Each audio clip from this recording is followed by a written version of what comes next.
Dhurandhar హీరోకు shock తగిలింది.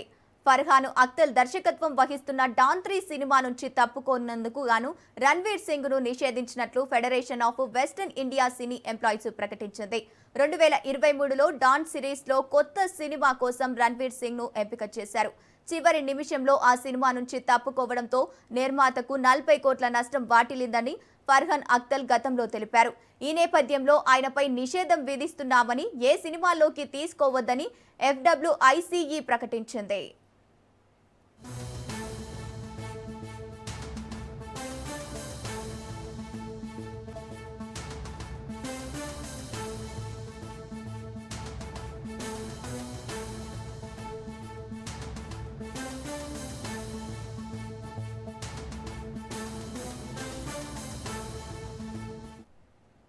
Shooting ముందే cinema వదిలేసినందుకు వివరణ ఇవ్వాలని 3 సార్లు నోటీసులు ఇచ్చినా రణ్వీర్ స్పందించలేదు. దీంతో ఫెడరేషన్ కు చెందిన దర్శకులు, కెమెరామెన్లు, లైట్మెన్, స్పాట్ బాయ్స్ ఎవరూ ఆయన సినిమాలకు పని చేయకూడదని ఫెడరేషన్ నిర్ణయించింది. అయితే ఈ నిషేధం వల్ల రణ్వీర్ కెరీర్ కు వచ్చే నష్టమేమీ లేదు. ఇటీవలే దురంధర్ సినిమాతో 1000 కోట్ల భారీ హిట్ కొట్టిన రణ్వీర్ ప్రస్తుతం మోస్ట్ డిమాండ్ ఉన్న స్టార్. కాబట్టి పెద్ద నిర్మాణ సంస్థలు ఈ దేశాలకు పట్టించుకునే ఛాన్స్ లేదంటున్నారు సినీ వర్గాలు.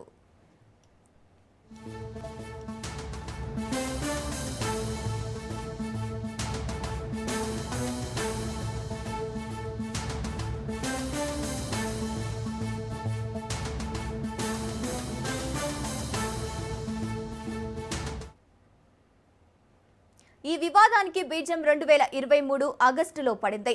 అప్పట్లో ఫర్హాన్ అఖ్తర్, షారుఖ్ ఖాన్ స్థానంలో రణ్వీర్ సింగ్ హీరోగా డాన్ 3 ప్రకటించారు. ఆ తర్వాత సినిమా లేట్ అవుతూ వచ్చింది.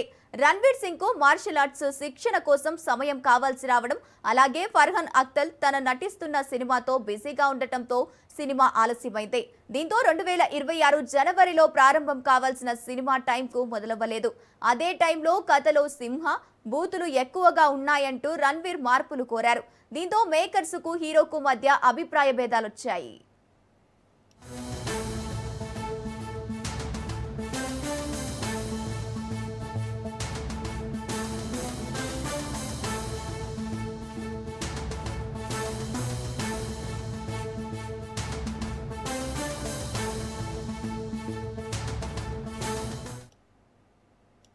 ఎప్పుడైతే రణ్వీర్ నటించిన దురంధర్ పెద్ద హిట్ అయిందో ఆ వెంటనే డాన్ 3 నుంచి అతడు తప్పుకున్నట్లు వార్తలొచ్చాయి. అప్పటికే భారీగా ప్రీ ప్రొడక్షన్ పనులు పూర్తి చేసి రణ్వీర్ పేరుతో మార్కెటింగ్ కూడా ప్రారంభించిన ఎక్సెల్ ఎంటర్టైన్మెంట్ సంస్థకు ఈ వాకౌట్ పెద్ద షాక్ గా మారింది. దీంతో నిర్మాణ సంస్థ 45 కోట్ల పరిహారం డిమాండ్ చేసింది. అంతర్జాతీయ లొకేషన్ల గుర్తింపు, టెక్నికల్ ప్లానింగ్ ఖర్చుల కోసం ఈ పరిహారం అడిగినట్లు తెలుస్తోంది. దీనికి రణ్వీర్ టీం స్పందిస్తూ ఇప్పటి వరకు పూర్తి స్థాయి స్క్రిప్ట్ సిద్ధం కాలేదని, కాబట్టి ఆలస్యానికి తాము బాధ్యులం కాదని వాదించారు.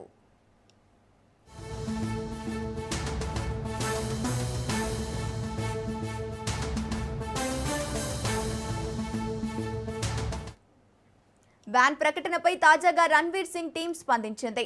బహిరంగంగా స్పందించి వివాదాన్ని పెద్దది చేయడం రణ్వీర్ కు ఇష్టం లేదని, వృత్తిపరమైన విషయాలను హుందాగా పరిష్కరించుకోవాలని భావిస్తున్నట్టు ఆయన టీం వెల్లడించింది. ఈ సమస్యను రణ్వీర్ ఎలా పరిష్కరిస్తాడో చూడాలి.